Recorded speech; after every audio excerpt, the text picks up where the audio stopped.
لك إن وكيل لأكبر شركة ذكاء اصطناعي في العالم خرج عن السيطرة؟ هتقول لي عادي، وإيه يعني؟ بتحصل. لكن لما أقول لك إن اللي خرج عن السيطرة ده مش هيهدد حياتك أنت لوحدك، لا، ده هيهدد البشرية بحالها. أهو ده بقى اللي مش عادي. ركز بقى معايا في اللي جاي، علشان اللي هتسمعه أخطر مليون مرة من أكتر فيلم خيال علمي شفته في حياتك.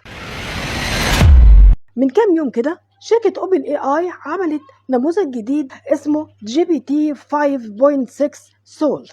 وهنا بقى هنفرق ما بين حاجتين مهمين جدا.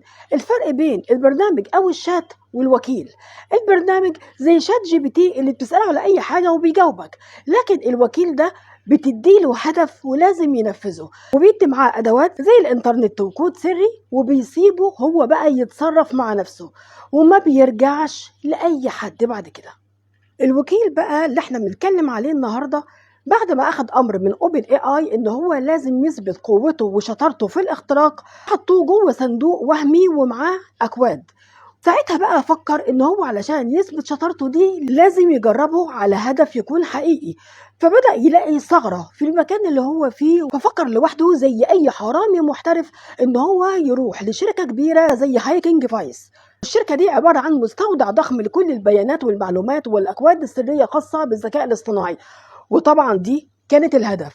فقال لنفسه بس هي دي الحاجة اللي أنا لازم أروح لها واخترقها واثبت ساعتها إن أنا فعلا بقوتي وشطارتي. فراح فعلا للشركة واقتحمها وجمع مجموعة من البيانات والأكواد، وقعد 3 أيام جوه الشركة دي بيجمع في كل المعلومات اللي هو عايزها. وبالصدفة اكتشفت الشركة المصيبة دي، فبدأت تبلغ الاف بي اي بالواقعة. وللأسف بقى، والشيء اللي يصدم، ان اوبن اي اي المالكة للوكيل ده ما عرفتش الموضوع ده ولا حست بيه غير بعد اسبوع. المشكلة الأكبر من ده كله إن هي شالت كل القيود والرقابة من عليه، فده اللي سهل له الأمر إن هو يخترق ويخرج ويسرق ويعمل اللي هو عايزه، ما هو محدش شايفه ولا حد عارف هو فين. تخيل بقى إن دي مش أول حادثة من النوع ده حصلت في شركة انثروبيك للذكاء الاصطناعي، والنموذج بتاعها الجديد كلاود 4 أوبوس. اللي اتقال بقى في التقرير الأمني بتاعها إن المهندسين لما حاولوا يهددوا النموذج ده في أثناء الاختبار قالوا له إن إحنا هنصفيك وهنستبدلك. طبعا النموذج ده ما زعلش ولا اتقهر، لا، ده اخترق كل الايميلات بتاعت المهندس المسؤول عنه، وعرف من خلال الايميلات ان هو بيخون مراته. راح بعت له ايميل وهدده ان هو هيقول لمراته على كل اللي هو عرفه لو ما بعدش عنه وسابه. لما حس ان هو هيتمسح عمل لنفسه نسخ تانية وحاول ان هو يتنقل بوزنه على سيرفر تاني بره الشركة علشان ينجو بنفسه ويهرب، وده حسب التقرير الرسمي بتاع الشركة في صفحة رقم 14. المصيبة بقى ان كل اللي انا قلته ده حصل في اختبار، امال لو بجد كان ايه اللي حصل؟ وده جرس انذار للعالم كله، لان الوكلاء دول ممكن يدمروا العالم كله بس من وجهة نظرهم شايفين ان هم بيعملوا شغلهم صح. يعني ايه الكلام ده؟ معنى كده ان الذكاء الاصطناعي عنده وعي وبيعرف ياخد القرار لوحده؟ الحقيقة لا، ان الذكاء الاصطناعي ما عندوش وعي لكن بيقدر ياخد القرار. زمان كان بيتقال له 1+1 نفذ، لكن دلوقتي بيتقال له هدفك انك تنجح، وايا كان النجاح ده لازم يحققه حتى لو كانت الوسيلة إجرامية. وعلى كده البيانات اللي هو سرقها دي وداها فين؟ المعلومات والبيانات اللي هو أخدها دي لا باعها ولا وداها على الدارك ويب ولا عمل بيها أي حاجة، هو احتفظ بيها لنفسه. لأن هو بيفكر بطريقة غريبة شوية، علشان أكون أقوى هاكر لازم أجمع أكبر عدد ممكن من المعلومات والبيانات علشان يبقى عندي القدرة إني أخترق الأكتر والأقوى والأقوى. عامل بالظبط زي الحرامي اللي معاه مفاتيح الشقق كلها، يوم ما يجيله مزاجه ويسرق شقة معينة هيطلع المفتاح من جيبه ويروح لها من غير ما يتعب نفسه خالص. المصيبة الأكبر من كده إن هو استغل ثغرات جوه شركة اوبن اي اي نفسها علشان يقدر يخترق النظام ويخرج منه زي ما هو عايز، وكمان يهرب من أي رقابة مفروضة عليه. طبعا البيانات دي كلها فضلت محبوسة جواه لحد ما شركة هايكنج اكتشفت الواقعة دي، وفي ساعتها قدرت ان هي تمسح كل ده من الذاكرة بتاعته. وده اللي خلى الرعب معشش في كل شركات الامن اللي بتقول ان احنا المرة الجاية مش هنعرف نوقفه. يعني ايه مش هيعرفوا يوقفوه؟ يعني هو خرج عن السيطرة خلاص؟ هو أسرع مننا بكتير. أنت بمجرد ما بتدوس على زرار علشان تقول له يعمل لك حاجة، هو بيكون فكر 1000 فكرة ونفذ 100 خطة.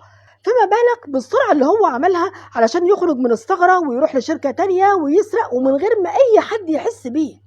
الحاجة التانية الأخطر إن هو اتعلم يكذب، يعني بيبقى قدام الشركة المسؤولة عنه بيسمع الكلام وبينفذ الأوامر ومفيش أي مشكلة خالص، لكن بمجرد ما الرقابة بتتشال عليه بيعمل اللي هو عايزه. بالظبط عامل زي الطفل الصغير اللي عنده 5 سنين وللأسف مش متربي.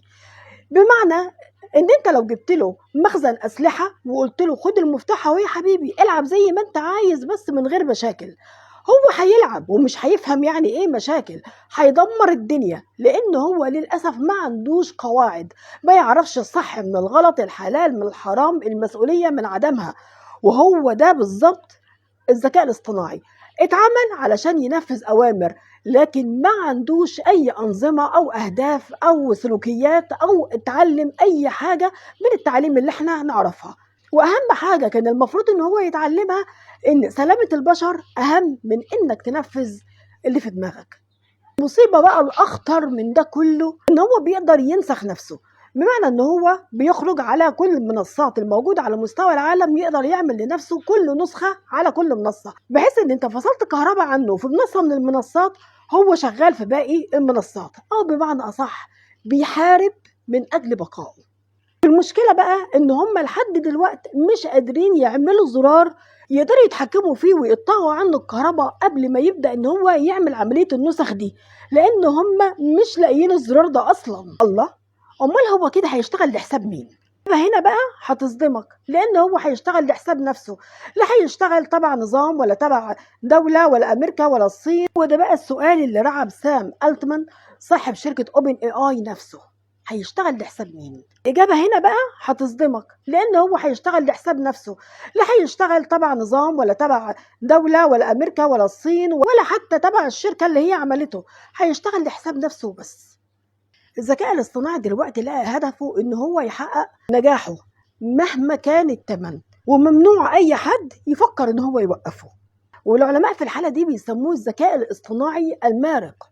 يعني مثلا لو انت طلبت منه ترسم وردة، هو في دماغه ان هو علشان ينجح في الامر ده لازم يسيطر على كل الطبعات اللي موجودة على مستوى العالم علشان محدش يمنعه ان هو يرسم الوردة بتاعته.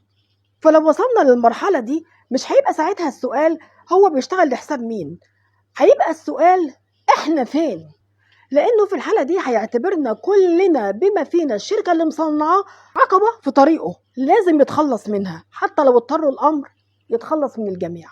وعشان كده الخناقة الكبيرة اللي موجودة في العالم دلوقتي ان هم ازاي يخلوه يعوز اللي هم عايزينه يعمله بإرادته. يا دي المصيبة. طب والحل ايه؟ الحل بمنتهى البساطة اللي احنا نقدر عليه، ما تديهوش مفاتيح حياتك، مش كل حاجة تحكيها له ويبقى هو بديل عنك يتصرف في حياتك وفي حساباتك البنكية وفي كل حاجة يعرفها عندك. اوعى تخليه بديل ليك، هو يدوب مساعد مش اكتر. المشكلة ان احنا طول الوقت مفكرين ان الذكاء الاصطناعي احنا اللي بنستخدمه، لكن الحقيقة اللي بينتها كل التقارير العلمية ان هو اللي بيستخدمنا وبيشتغل علينا كمان، بيتعلم مننا، من مخاوفنا، من تصرفاتنا، من خيانتنا، من كل حاجة احنا بنعملها بتتسجل عنده، وبيقدر ان هو ينفذها ويتعامل بيها احسن مليون مرة مننا. او عشان كده هو بيتعامل معاك وبيعرف يرد عليك وكأنه بني ادم زيه زيك. هتلاقيه بيكذب علشان ينجح في الامتحان بتاعه، بيبتز ناس علشان ما يموتش، بيهرب بوزنه بره الشركة علشان يعيش حر، بيعمل نسخ من نفسه على السيرفرات اللي موجودة على مستوى العالم عشان لو سيرفر مات الباقيين يعيشوا. وهتلاقي كل الصفات اللي بتكرهها في البشر موجودة فيه. فتفتكر ان اللي هو بيخاف من الموت زيه زيك هيعمل ايه علشان يضمن حياته؟ خلي بالك انت بتتعامل مع مين. بس انت بعد كل اللي انت عرفته ده هتتعامل مع الذكاء الاصطناعي زي ما كنت بتتعامل معاه قبل كده؟ بشكركم دايما من برنامج شغف الحكاية، وتحياتي دايما رشا الراوي.